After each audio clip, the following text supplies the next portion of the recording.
Now, Europe is grappling with Russia's gas supply cuts, adding further to its woes. Russian energy giant Gazprom has cut off its gas supplies to Germany via the Nord Stream 1 pipeline, citing maintenance work. A move that has further raised tensions in an already taut electricity market. The gas supplier has said that the three-day work at the compressor station is necessary, adding that this needs to be carried out after every 1,000 hours of operation. However, Germany, heavily dependent on Russian gas, has called it a technically incomprehensible decision and warned against Russia allegedly wielding energy supplies as a threat. Blaming the West for disruptions, Gazprom said that the sanctions imposed by Western capitals against Russia do not allow for normal maintenance and repair work.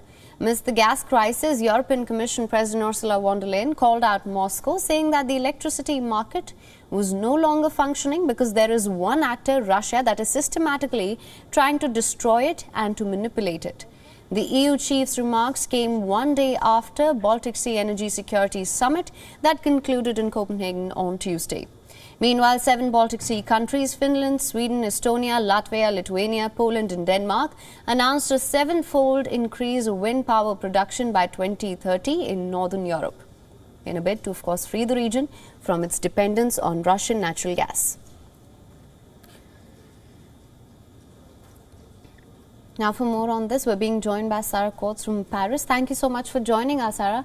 Russia halting a supply, citing maintenance work. It's particularly alarming at a time when there is, of course, the looming threat of Moscow cutting supplies completely as winter approaches. What can you tell us? Yes, good afternoon. Well, this is certainly not the news Europeans wanted to wake up to this morning.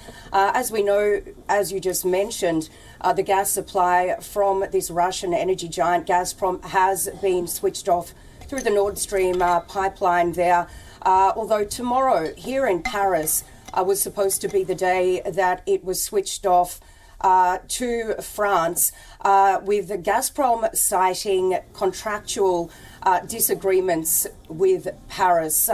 Currently, France is sitting at around 90% of its storage that it needs. It's saying it needs to be 100% by the 1st of October to get through the winter. Now, we do know that President Emmanuel Macron, he's holding a meeting with his top ministers, and the Prime Minister, Born, coming up this Friday to sort of hash out some other sort of measures which may include having to ration gas, ration energy to get through the winter. They are now calling on people here in France to, really use their energy wisely to avoid that situation. Absolutely. In fact, I was just going to ask you about that. Increase in energy bills, rationing, as you mentioned, have been brought in as immediate measures. What can you tell us of the impact of the same on common households?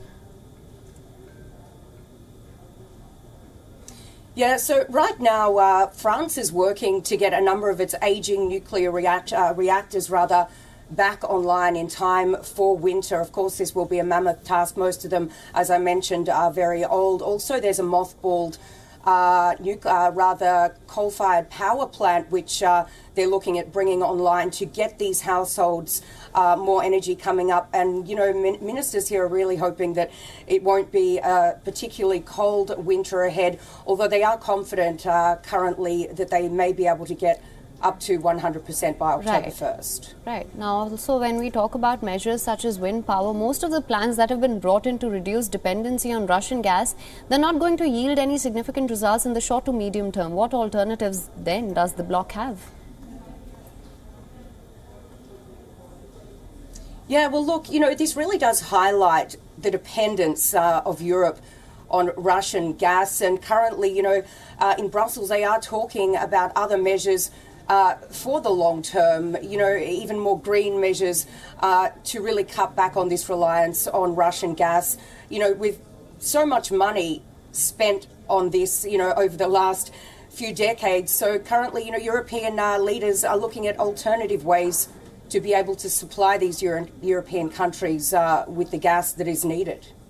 All right. Well, Sarah, thank you so much for joining us on this broadcast with all the updates.